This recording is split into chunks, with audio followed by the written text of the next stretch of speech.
수지 맞은 우리 드라마가 방송되었습니다. 김마리의 집에 초대를 받고 돌아온 채우리는 밤새 악몽에 시달리며 괴로워하였는데요. 자신도 모르는 어떤 어린아이가 자신의 애장품 블럭을 가지고 앰뷸런스 소리가 나는 장소를 헤매고 다니는 꿈을 꾼 것이었습니다. 최선영은 채우리가 진수지의 품에 안겨 위로받고 있는 장면을 보고 마음 아파했지만 채우리가 정작 꿈 얘기를 할 때는 자리를 떠버려서 채우리가 현우일지도 모른다는 생각을 할 수도 있었을 순간을 놓치고 말았습니다. 진수지는 무의식 속에 저장된 채우리의 옛 기억이 꿈으로 되살아난 것 같다며 꿈속의 아이가 채우리임을 암시하였고 채우리는 김마리가 오래전에 잃어버린 아들이 쓰던 방을 보고 와서 그런 건가 하고 마음을 추스렸습니다.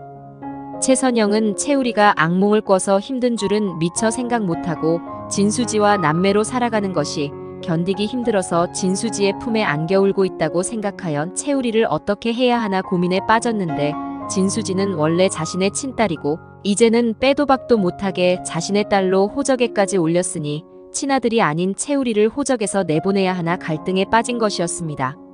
최선영은 자신의 호적에 올려달라고 진수지가 그렇게 애원했다가도 나중에 채우리 때문에 후회를 한 적이 있었다는 속마음을 들었기 때문에 지금 이 순간도 두 사람이 억지로 서로의 감정을 참고 있다고 생각하여 두 사람이 다시 사랑할 수 있도록 하려면 채우리를 파양하는 방법밖에는 없다고 생각한 것이었습니다.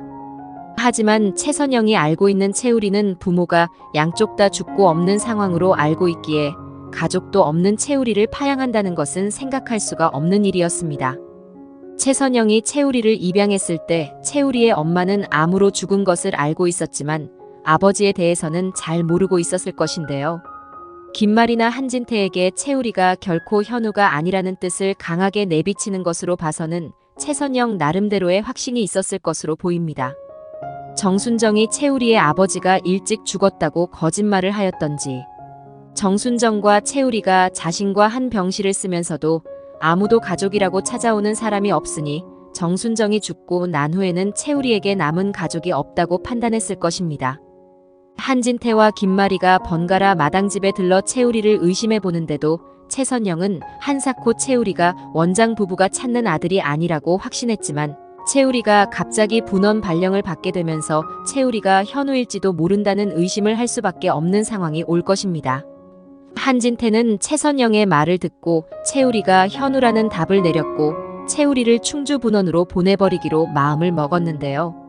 모영수 과장은 웬만한 경력으로는 꿈도 못 꿀 만큼 인사 문제에 까다로운 한진태가 채우리를 승진시킨다는 것에 의아해했고 진수지 역시 환자가 넘쳐나서 오히려 충원이 더 필요하면 했지 해들병원 본원에서 의사를 내보낸다는 것이 말이 안 되는 것 같아 의혹을 품게 되었습니다.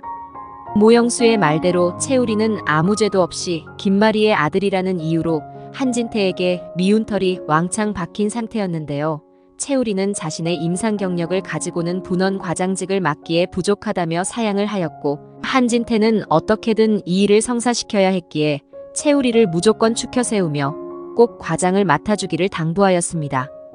그런데 두 사람의 대화가 끝날 무렵 원장실에는 느닷없이 해들병원의 원한을 품은 환자의 보호자가 들이닥쳐서 흉기로 위협하며 난동을 부리는 사건이 발생하였고 채우리는 그 남성을 제압하는 과정에서 손에 큰 상처를 입게 되고야 말았는데요.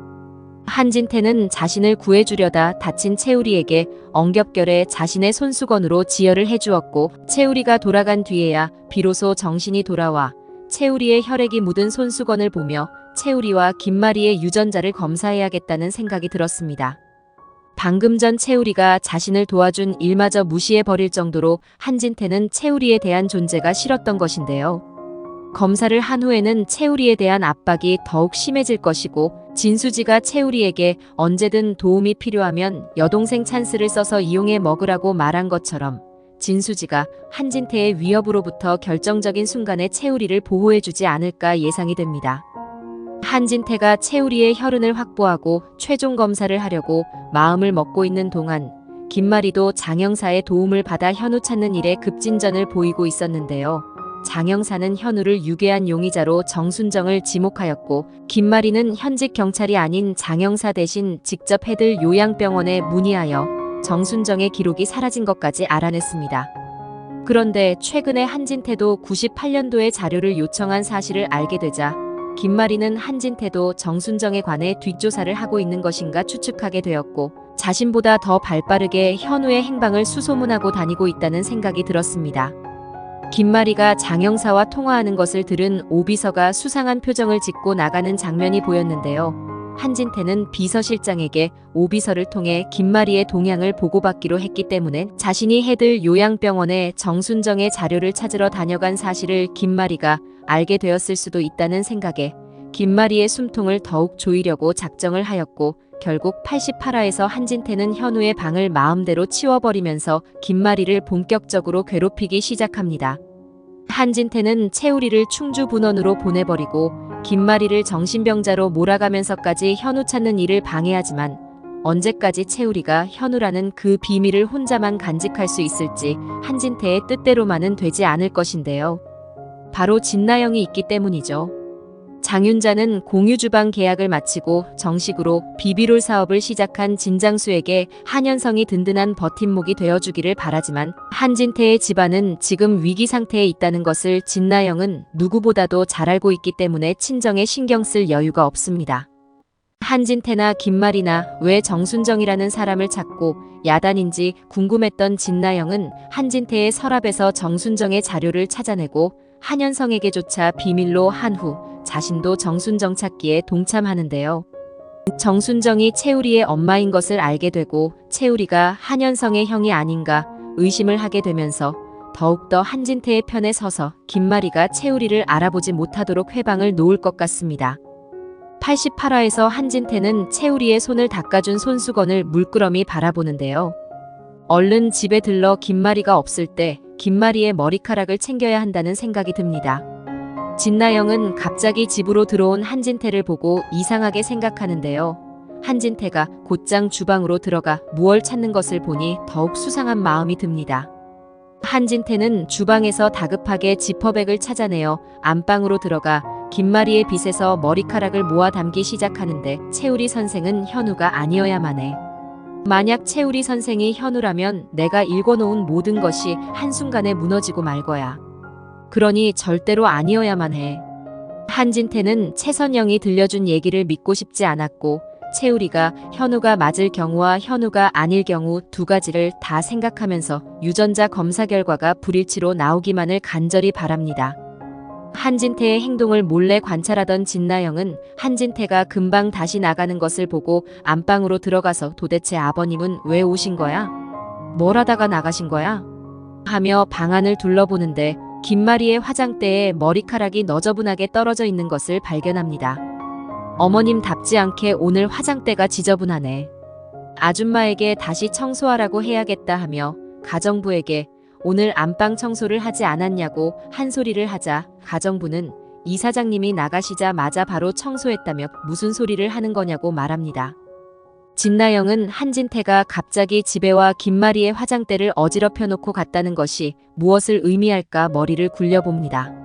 한진태는 김마리의 머리카락과 채우리의 혈흔이 묻은 손수건을 들고 가서 유전자 검사를 하였고 검사 결과는 99.9% 친자관계 일치로 나오는 것을 보고 경악을 합니다. 설마 했지만 진짜 채우리 선생이 현우였어. 이제 어떻게 하지? 김마리가 해들 요양병원에서 98년도 기록을 요청했다는 것은 뭔가 낌새를 눈치챘다는 것인데 더는 안 되겠다. 이제 결단을 내려야겠어. 한진태는 모영수 과장을 불러 김마리는 더 이상 감정을 스스로 통제할 능력이 없는 것으로 보인다며 진료 일정을 잡고 집중치료를 빨리 서두르자고 말합니다.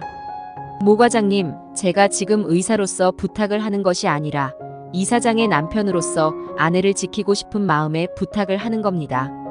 이사장이 스스로 치료를 받기를 기다렸다가는 병세가 악화되어 돌이킬 수 없는 지경이 올 수 있어요. 그때 가서 모든 책임을 지실 수 있으시겠어요? 모영수는 한진태가 김마리를 지극하게 걱정한다고 생각하고 김마리를 찾아가 치료를 권해보는데요. 한 원장님이 시키신 일인가요? 전 지금 아무 치료도 필요 없고 치료에 전념할 시간이 없어요. 제 치료 시기는 제가 정할 테니 한 원장 말 무시해 주세요. 모 과장은 한진태와 김마리 사이에서 난감해하는데요. 채우리 앞에서 이봐 최 선생, 분원으로 갈 거야 말 거야. 차라리 내가 가고 싶다. 내가 정말 요즘 바늘방석에 앉은 것 마냥 불편해 죽겠다고. 채우리는 과장님이 분원으로 가시겠다고요? 아니 왜요? 모영수는 원장님은 이사장님을 입원시켜 치료하라시고 이사장님은 멀쩡한 사람한테 자꾸 치료를 권하지 말라고 하시니 내가 어느 장단에 춤을 춰야 할지 모르니까 하는 소리지. 채우리는 이사장님이 왜 치료를 받으셔야 하는데요? 제가 보기엔 아무 문제 없으신데. 모영수는 내가 봐도 그래. 예전에는 엄청 우울증이 심하셔서 결근도 많이 하셨지만 지금은 일상생활에 아무 문제가 없으신데 자꾸 치료를 한 원장님이 권하시네. 채우리는 김마리가 자신에게 현우의 방을 보여준 것을 떠올리며 잃어버린 아들 때문에 맘고생이 심하신가 보다 생각합니다. 진수지는 모영수에게서 채우리가 분원으로 전출될지도 모른다는 말을 듣고 채우리를 찾아와 반대를 하는데요. 과장님한테 들었어. 오빠가 충주분원 과장으로 승진될 거라고. 설마 나 때문에 그 제안 받아들일 건 아니지? 내가 전출 신청했을 때 오빠가 나보고 가지 말라고 말렸잖아. 엄마 옆에 있어야 한다면서. 그럼 오빠도 가지 말아야지. 과장 제의에 솔깃하는 거야? 난 오빠가 가는 거 싫어. 내 옆에 있어주면 안 돼. 오빠로라도 내 옆에 계속 있어달라고. 채우리는 진수지의 말을 들으니 오히려 더 분원으로 떠나야겠다는 마음이 드는데요. 자신이 진수지의 옆에 계속 있는 한 진수지의 마음이 정리가 안 될 것이라는 생각에 갈등을 합니다. 아니 너는 이 오빠가 신분 상승? 뭐 그런 거 탐내는 사람인 줄 오해하는가 본데. 이 오빠는 청렴 결백한 사람이거든. 과장 자리 났다고 혹하는 거 절대 아냐. 하며 웃어 넘기지만 자신에 대한 진수지의 마음을 어떻게 단념시켜야 할지 걱정이 앞섭니다. 한편 김마리는 장영사의 전화를 받고 한진태가 수상해지는데요. 아무래도 이상해. 정순정의 자료를 한 원장이 빼돌렸을 거야. 그렇지 않고서야 어떻게 이 시점에 이런 우연이 일어날 수가 있어? 내가 찾는 자료가 없다니. 정순정의 연락처와 주소를 알 길이 없는 김마리는 한진태를 찾아가 직접 물어보기로 하는데 비서실장은 한진태가 오늘은 일찍 들어가셨다는 말을 전합니다. 한진태는 유전자 검사를 한 후 용역업체에 의뢰해서 현우의 방에 놓인 물건을 싹 다 치우고 있었는데요. 진나영은 한진태에게 아버님 이러시면 어떻게 해요? 어머님이 아시면 놀라실 거예요. 하자 한진태는 너는 콩이방을 만들고 싶지 않은 거냐? 네가 차일피일 미루고 있으니 내가 나서는 거다. 2층 방 다 치우면 콩이 침대도 놓고 네 마음대로 꾸미거라. 한진태는 현우 방의 물건을 죄다 폐기물로 내놓아 버렸고 진나영은 빈 방을 김마리가 보면 얼마나 충격을 받고 한진태를 말리지 못한 자신을 또 얼마나 원망을 할까 속이 타들어갑니다. 하지만 콩이방을 꾸밀 수 있게 된 것이 더 기뻐서 아기 침대부터 들여놓는데요. 한진태가 일찍 귀가했다는 소리에 김마리는 부랴부랴 집으로 들어왔고 집안이 조용한 것이 이상하기만 합니다. 김마리가 2층을 올라가 보니 현우의 방문이 활짝 열려 있고 진나영이 방 안에서 아기 침대를 만지며 즐거워하고 있는 것을 보자 김마리는 화를 참을 수가 없는데요. 김마리는 진나영을 보며 이게 어떻게 된 거야? 너 지금 여기서 뭐 하는 거니? 여기 있던 물건들 다 어디로 갔어? 하며 소리를 쳤고 진나영은 당황하여 말을 잇지 못합니다. 한현성이 퇴근하여 김마리의 소리를 듣고 올라오자 김마리는 한현성에게 네가 이런 거야? 네가 현우 물건 다 치워버린 거야? 어디로 가져갔어? 어서 말해. 하자 한현성은 아버지가 시키신 거예요. 이제 제발 그만하세요. 어머니에겐 형뿐이에요. 언제나 현우. 난 어머니 아들 아니에요? 저는 보이지 않냐고요. 어머니한테 형 말고 나는 없냐고요. 김마리는 한현성의 뺨을 때렸고 너는 네 형이 불쌍하지도 않아? 30년 동안 죽었는지 살았는지 소식 하나 없는 형이 걱정되는 마음은 조금도 없는 거니? 혹시 형이 죽어버렸기를 바라고 있는 거야? 진나영은 어머니 무슨 말씀을 그렇게 하세요? 너무 하세요. 하자 김마리는 너는 나서지 말라고 했지. 니들이 뭔데 이 방을 함부로 치워? 당장 현우 물건 다 찾아와. 이깟 거 다 치우라고. 하며 아기 침대를 엎어버립니다. 김마리는 안방으로 돌아와 화장대가 어지럽혀진 것을 보게 되는데요. 진나영을 불러 또 너희 엄마가 다녀가셨니? 또 안방에 들어간 거야? 네가 화장대를 이렇게 어질러 놨니? 하자 진나영은 아니에요. 낮에 아버님이 급하게 들어오셨어요. 하자 김마리는 한진태가 화장대에서 무얼 만졌나 의심을 합니다. 자신의 머리카락이 화장대에도 바닥에도 떨어져 있는 것을 수상하게 생각한 김마리는 한진태가 다급하게 무언가를 계획하고 있다는 의심을 지울 수가 없습니다. 김마리는 장영사에게서 들은 정순정과 최선영이 비슷한 시기에 요양병원에 입원하였다는 것에 최선영을 찾아가 혹시 정순정이라는 이름을 알고 있는지 물어보게 되는데 최선영은 정순정이 바로 채우리의 친엄마라고 하여 김마리를 놀라게 만듭니다. 김마리는 장영사에게서 들은 대로 자신의 아들이 정순정이 데리고 갔다는 말을 하자 최선영은 그럴 리가 없다고 또 한 번 부인하는데요. 정순정의 사진을 찍어줄 만큼 친한 사이여서 잘 알고 있다고 말합니다. 김마리는 정순정과 같이 찍은 사진이 있냐며 물었고 최선영은 같이 찍은 것은 없고 채우리와 찍은 것은 있다고 하는데요. 김마리는 혹시나 하는 마음에 사진을 보여달라고 부탁했고 최선영은 이번이 마지막이라 생각하고 왔을 김마리를 위해 어쩔 수 없이 채우리가 보관해둔 사진을 가지고 와서 보여줍니다. 김마리는 정순정의 품에 안겨 찍힌 채우리의 모습을 보고 오열하고 최선영은 어리둥절해하며 김마리를 달랩니다. 김마리는 자신의 백에서 사진 한 장을 꺼내는데 두 장의 사진 속 아이의 모습은 같았습니다. 최선영은 결국 채우리가 김마리의 아들임을 알게 되고 채우리에게 이 사실을 말해주기 위해 정순정의 납골당을 찾아갑니다. 최선영은 정순정의 유골함 앞에서 채우리에게 한마디 합니다. 우리야, 그동안 이 엄마 아들로 살아줘서 엄마는 너무 행복했어. 근데 이제 널 놓아줘야 할 것 같아. 널 파양하려고 해. 여기까지가 수지 맞은 우리 예상 스토리와 결말입니다.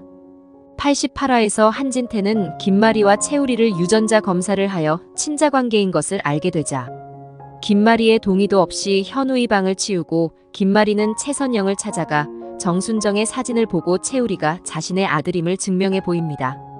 최선영은 채우리가 원장 부부의 아들이란 것을 알게 되어 김마리에게 채우리를 보내주기 위해 파양을 선택하고 자신을 분원으로 보내려는 한진태의 의도가 승진시키려는 것이 아니고 다른 데 있었다는 것을 알고 분노하게 됩니다.